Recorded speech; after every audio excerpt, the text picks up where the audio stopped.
Alors cette année, nous avons choisi, en ce début d'année, de fêter les nombreux anniversaires liés à la marque Peugeot, avec par exemple les 80 ans de la 402, les 60 ans de la 403, mais également les 50 ans, le demi-siècle pour 204, les 40 ans de la 604 et les 30 ans, année d'entrée en collection pour la 309. On peut dire qu'on va se promener dans les différentes zones du musée où on va voir tous les véhicules reclassés par génération, en fait par ordre chronologique.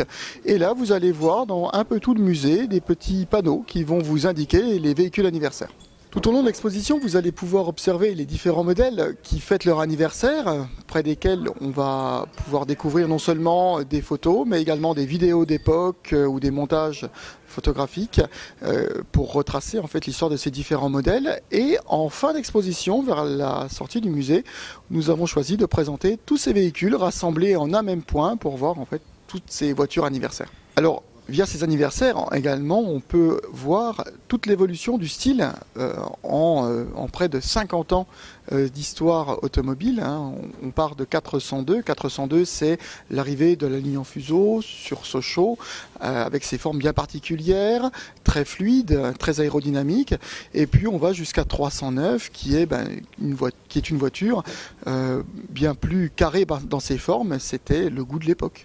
Alors ce sera pour vous l'occasion de redécouvrir des voitures un peu particulières, comme par exemple une 402 Eclipse, donc un des premiers coupés transformables au monde, qui date des années 30, mais également des voitures bien plus prestigieuses comme derrière moi par exemple la 604, réalisée à la demande de Philippe Bouvard par la société Heuliez sur une base d'un véhicule Peugeot 604 traditionnel. Et cette voiture a été rallongée par la société Heuliez et elle a été aménagée spécialement à la demande de Philippe Bouvard qui voulait une voiture totalement équipée. Alors c'était le fin de l'époque, essayez de vous imaginer que dans les années 80, une voiture avec télévision, magnétoscope, alors aujourd'hui on ne sait même plus ce que c'est qu'un magnétoscope, mais pour l'époque c'est assez exceptionnel, une radio spéciale avec un bouton qui permettait de passer directement sur RTL, un aménagement spécial également avec une banquette qui pouvait faire couchette lorsque M. Bouvard voulait faire des longs voyages, il pouvait